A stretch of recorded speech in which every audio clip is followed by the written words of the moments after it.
S ஒத்துக்கிறேன். So ரொம்ப நாட்கள் கழிச்சு நினைக்கிறேன். எஸ் கண்டிப்பாக ஒரு 3 வாரம் கிட்ட இருக்குன்னு நினைக்கிறேன் வீடியோ போட்டு ஃபேஸ் கேமோட. கடைசியாக நான் வந்து ஒரு பிக்கி வீடியோ ஒன்று போட்டிருந்தேன். ஸோ ஃபேஸ் கேமோட வீடியோ போட்டு ரொம்ப நாட்கள் ஆச்சு. So sorry guys. ஸோ வழக்கம் போல் அதே காரணம் தான் நான் சொல்லி படிக்கிறீங்க கேட்டு படிக்கிறீங்க. ஸோ இன்றைக்கி நம்ம வந்து ஒரு ஸ்பெஷல் நம்ம வந்து ரொம்ப நாட்கள் கழித்து நம்ம வந்து எடுக்க ஒரு சீரிஸ்னு சொல்லலாம். ஸோ ரொம்ப நாள் கழிச்சு வீடியோ போடுறதுனால ரொம்ப பழைய சீரிஸ் ஒன்று எடுத்து போடலான்னு இருக்கேன். அதுதான் ஹாரர் அனிமேஷன்ஸ். ஸோ ரொம்ப நாள் ஆச்சு நம்ம ஹாரர் அனிமேஷன்ஸ் எல்லாம் பார்த்து. ஸோ கடைசியாக 3 பார்ட் நம்ம போட்டிருந்தோம். அங்கே வந்து அப்படியே நிறுத்திட்டோம். கண்டினியூஸாக 3 பார்ட் போட்டு அப்படியே நிறுத்திட்டோம் நம்ம. ஸோ இப்போது ஹாரர் அனிமேஷன்ஸ் பார்ட் 4. ஸோ கொஞ்சம் நல்ல வீடியோஸ்லாம் கொஞ்சம் பொறுக்கி எடுத்து நீங்கள் போட்டிருக்கேன். ஸோ நம்ம வந்து இப்போது அந்த வீடியோஸ்க்கு ரியாக்ட் பண்ணி பார்க்க போகிறோம். ஸோ வாங்க நம்ம வீடியோக்குள்ளே போகலாம். Reacting to horror animations. Let's go. So first video இந்த இடத்துல நம்மக்கிட்ட இருக்குது. த பிக் டால் அப்படின்னு போட்டிருக்கு ஹாரர் அனிமேஷன். ஸோ செக்அப் பண்ணி போகலாம். Okay, the big doll sound ஃபுல்லாக வச்சுப்போம். Some people may not believe this story, and to be honest, I don't really care. It may sound like a cliché story, but you're not thinking that anymore when it happens to you. I grew up in southern Ohio. Depending on your definition, I'm still technically growing, I guess, as I'm an 18-year-old male. But that's not the point. I've lived in the countryside my whole life. In fact, I've never moved from the property, although the house I live in now is one I helped build with my grandfather, separate from the one that was here when we moved. I was only 4, and I didn't do much outside of hammering some nails with supervision. My oldest memory dates back to when I was 3 years old. Me and my mother were walking out of the doctor's office, and the receptionist had me going. I was an excitable little boy. I was always fine with where I lived. I still am, as I live there today, but there have been some incidents that have left me spooked. I guess that would be the correct word. I think the one that stands out the most was my experience with a doll I had that seemed to be based on a family friend named Big John. As the name suggests, Big John was a big dude. He stood about 6'4", and he was built like a tank. But anyone who knew him would tell you that he had a kind heart of gold. He was always dressed like a trucker, but his job was construction, if I'm correct. That's part of the reason why this experience frightens me. The doll looked almost like him, from the trucker's hat to the details in his face. Looking back on it, it's scary how much the doll looked like him. But as I was 3 or 4 at the time, that could just be my memories messing with me. The doll itself was nothing really special. It was a simple plushie doll, like those ones at Kings Island or other amusement parks. The ones modeled after human-looking characters, like Superman or Batman. I'd always assumed that the doll was custom-made due to the resemblance, and I remember going to get the doll with my mom and my grandparents. As I was about 3 or 4 years old, my memory's a little hazy. I do know that I had the doll for a good few months, and all I can say now that it's gone is good riddance. The first few days, it was like any other doll. I played with it, acted like it was my friend. I would talk to it. Then things changed. One night I had a nightmare. See, in the old house we lived in before the new one, my grandpa would always sleep on the massive couch we had. My mom and grandma would share a king-size bed in the only bedroom we had, and I would sleep in between them. And in that room, on my mother's side of the bed, I had a toy box that sat next to it. I couldn't see it if I was laying down, due to my small size. As the doll was merely another toy, I would simply toss him in the toy box at bedtime, and that was that. This time was different.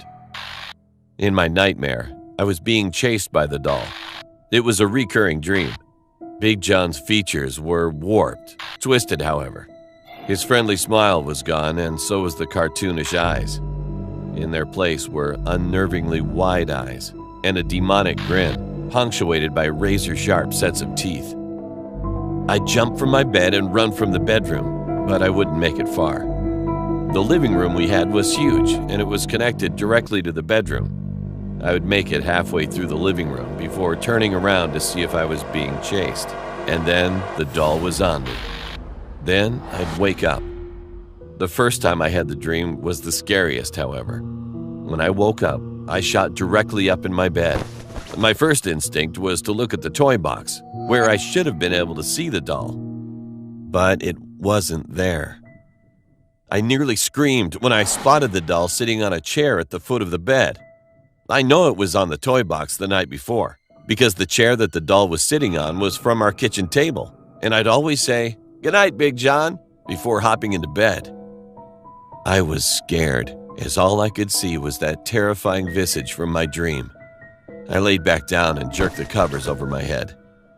I had the belief that monsters couldn't get me if I hid in the covers, and at the time, I always went to sleep with the cover over my head, just to feel safe. So it was surprisingly easy for me to fall back asleep. I didn't have the nightmare a second time that day, but it always happened when I would go to bed for the night. Sporadically, the doll would go from the toy box to the chair, but that was never guaranteed on any day. So some days I would wake up with the doll still untouched in the toy box.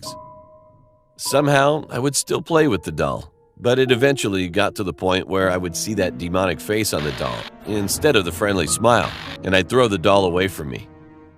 The only time I wouldn't throw the doll when it happened was when my grandpa was there while I was playing with it, as I usually played with my toys in the living room. Even though he had a bit of a gut, my grandfather was built like a tank.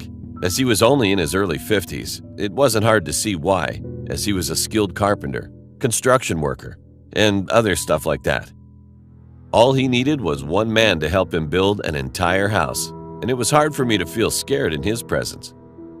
Eventually, the doll was lost. I'm not really sure how or why. Every time I try to remember, it's like it was there and then it wasn't. This may not be the scariest story, and that's not what I'm going for. But to be honest, this isn't the scariest part. A few years ago, I asked all three of them about it. I still remember how it went. Me: "Hey, do you guys remember that Big John doll I had?" Grandma: "Big John doll?" Grandpa: "What are you talking about?" Me: "You know, that old custom doll you guys got me that looked like Big John." They all looked at me funny. Mom: "What?" Grandma: "I don't remember that." Grandpa: "What are you talking about? We never took you to get a Big John doll." I didn't really think much of it when they said they didn't remember it at first, but the implications hit me not long after. I spent months getting terrorized by that thing, and no one remembers. Not even the people who bought it for me. I'm not sure what to think. All I know now is that I wish I could forget the thing.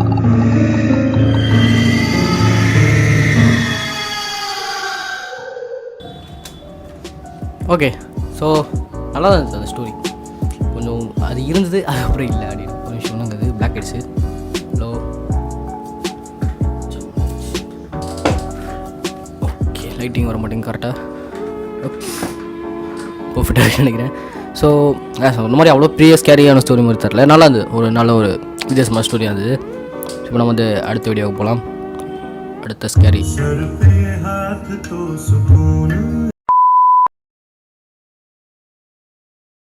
This story happened 3 years ago.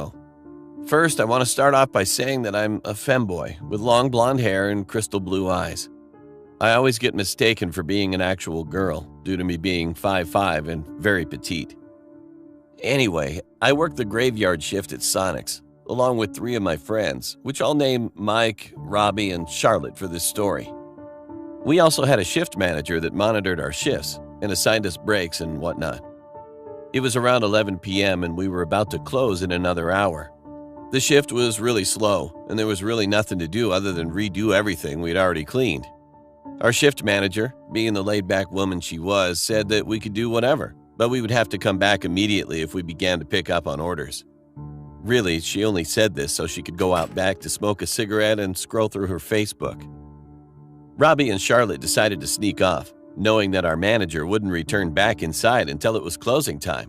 So they took Robbie's car and drove off, saying they'd be back before our manager even noticed. This left only Mike and I alone in the store. After a while, I noticed something on one of the monitors. A man just stood there. He was extremely tall and lanky. It was like his arms were extremely long, though I could be exaggerating. His skin did a horrible job on covering the bones underneath. His eyes looked like they were going to pop out of his skull, and his teeth didn't fit in his mouth. He just stood there, swaying side to side.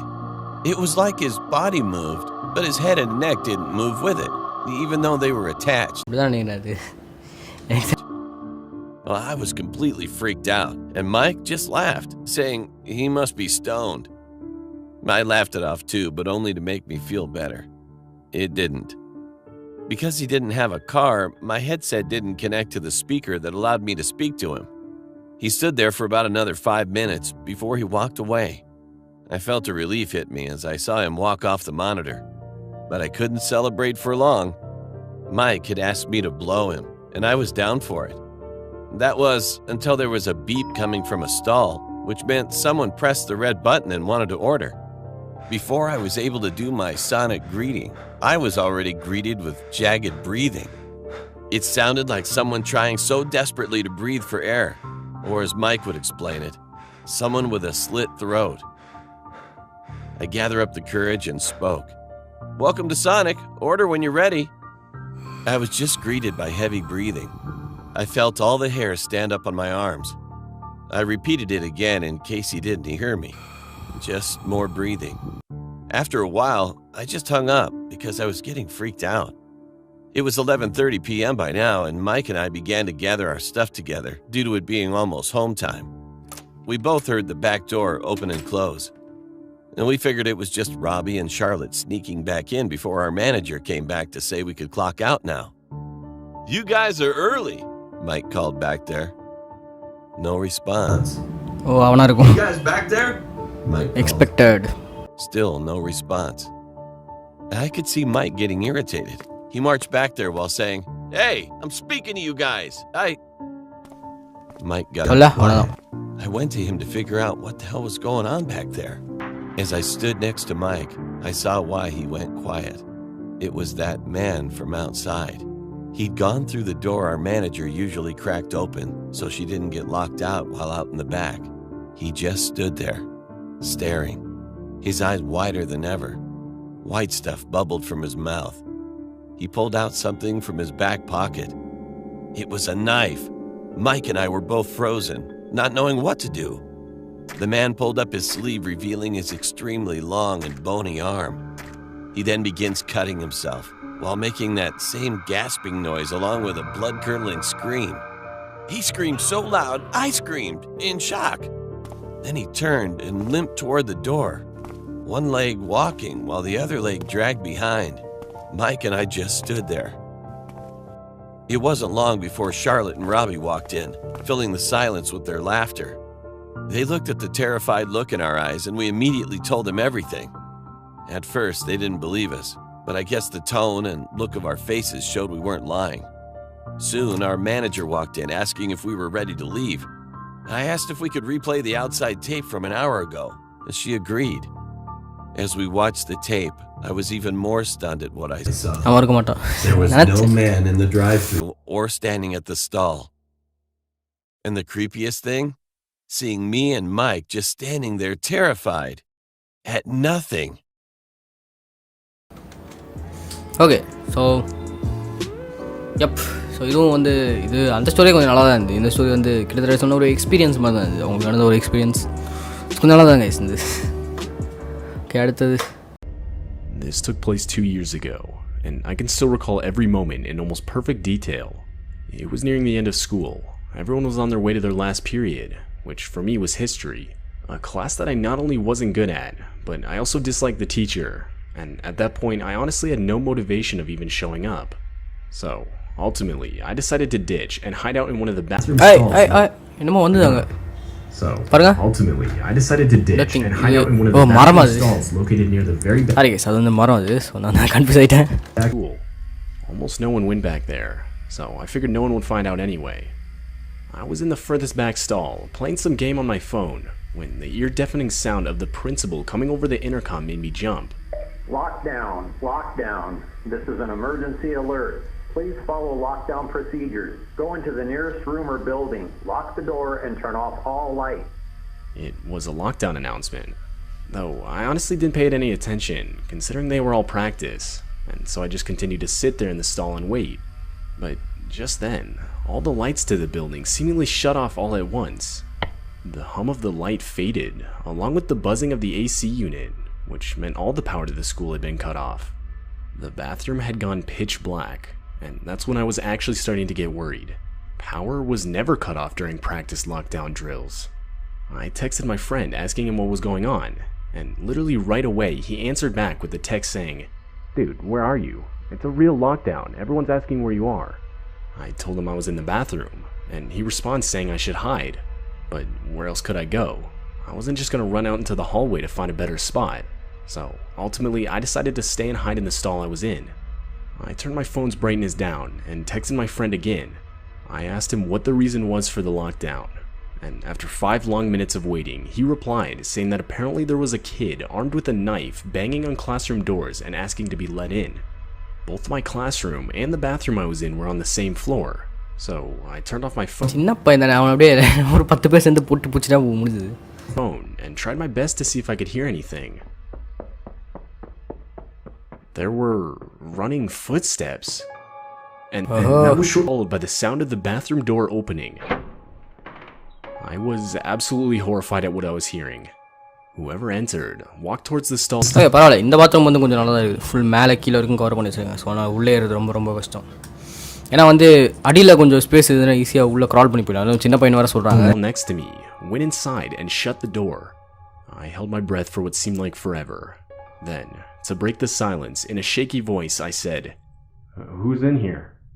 It was silent for a second, and then I heard a voice reply with, "I'm just looking for a place to hide. I heard there was a lockdown over the speakers." That didn't really answer my question, but the guy sounded around my age, and so I decided I'd just let it go. We sat in silence for what seemed like forever, when finally we got another announcement telling all students to exit the school in an orderly fashion through the front doors, where cops would be waiting outside. I exited the stall, but was surprised to see the guy next to me didn't. I asked him if he was coming, and he replied saying, "Yeah man, just give me a couple minutes." I thought that was weird, but regardless, I left the bathroom and started heading towards the front exit of the school. As I was walking, my phone went off. My friend had texted me. He said that apparently a kid who was maybe a couple years older than us tried to rob a nearby gas station at knife point. The guy actually stabbed a couple people, and when he was unsuccessful in getting any money, he ran to hide in our school to blend in as one of the students. But what horrified me the most was the last sentence. My friend said that the cops outside were saying that the kid was still inside, and that he was hiding somewhere in the back of the school. Reading this changed my walk to the front doors into a full-on sprint. Right as I got outside, I would frantically inform one of the police officers of what I had experienced. And after they searched the bathroom, they found it was empty, but that the window inside was broken. The kid had broken and escaped through the window. Needless to say, for the next few school days, I had gotten a lot of unwanted attention because of what I had experienced. As far as I know, the kid still hasn't been caught, and it's still just difficult for me to come to terms with the fact that I was unknowingly hiding in a stall right next to the guy I was trying to hide from.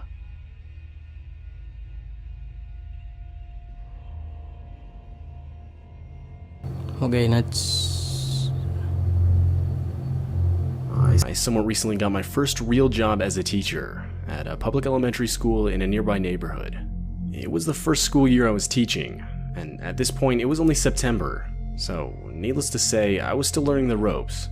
It was honestly pretty stressful. I teach a first grade class of around 20 kids, so you can imagine how chaotic it would get at times, especially with my lack of experience. I remember one day, I was in the middle of assigning the kids a worksheet for spelling simple words, when the principal's voice came over the school's loudspeaker and ordered a lockdown. Now, being a new teacher, I wasn't yet informed of when the school had practiced lockdown drills around the year. Therefore, I had no idea if this was a drill or not. But I knew either way I had to follow protocol. I turned off the room's lights, locked the doors and windows, and had the kids sit against the walls out of sight. I'd say maybe 5 minutes passed of complete silence, when I could faintly start to hear doors being banged on down the hall.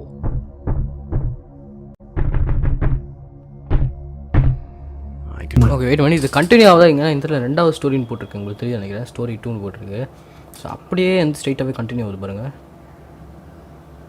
அதான் ஏன்னு தெரில. ஒருவேளை ரெண்டும் ஒரே ஸ்டோரியாக தான் இருக்கும் போல் இருக்கலாம். அது பட் ரெண்டு பார்ட்டை பிரித்து கொடுத்துருக்காங்க போல். சரிங்க, லைட்டிங்கே வர மாட்டேங்குது. ஹலோ லைட்டிங் சுத்தமாக வர மாட்டேங்குது. வேறு பாருங்க இப்படி கல்டி வந்துடுது. தள்ளிப்போ. Okay. I feel my heart start to race as the sounds got louder as whoever was banging on the doors got closer. At this point, I still had no idea whether it was just the principal checking all the classroom locks or an actual intruder in the school. But my thoughts were interrupted by one of my students bursting out crying. It was too loud. There's no doubt whoever was outside would have been able to hear it. I could tell.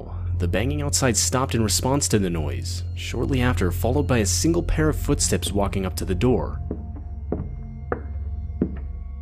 It was silent for a few seconds, but the silence was quickly broken by a male's voice yelling out, "Hey guys, I think there's kids in this one."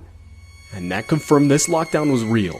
More footsteps could be heard running up to the door, and that's when genuine attempts to break down the door were made by multiple people. At that point, not a single kid in the class wasn't crying or screaming in fear. I didn't know what to do. I was never trained for this kind of situation. And that's when 2 gunshots could be heard. But it didn't come from the intruders. Police were now inside the building. Right after the shots were fired, the intruders could be heard running down the hall. 30 minutes later, and we were given the all clear. It turns out the intruders were 3 local high school students. They were eventually caught, but when asked why they did it, they would say close to nothing. Although, it was a bet. But personally, I don't believe that for a second. No bet is worth going to court over and even possibly losing your freedom. I firmly believe they had much worse intentions. Although most likely traumatized, luckily no one was physically hurt. The shots that were fired by the police were claimed to have been warning shots and were aimed directly into the ground. It's been 2 years since this all happened, and I still teach first grade at the same school and even in the same classroom. And to this day, those bullet holes can still be seen in the school's hallway.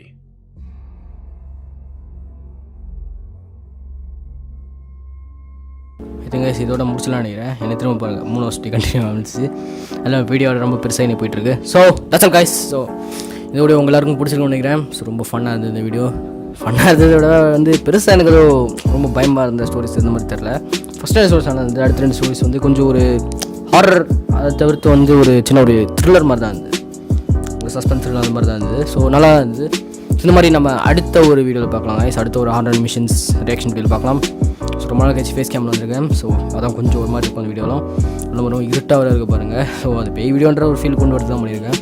But அடுத்த video ரொம்ப நல்லா வரும். So bye guys, நம்ம அடுத்த video பார்க்கலாம். Like பண்ணுங்க, comment, share பண்ணிட்டுருங்க. பாய்.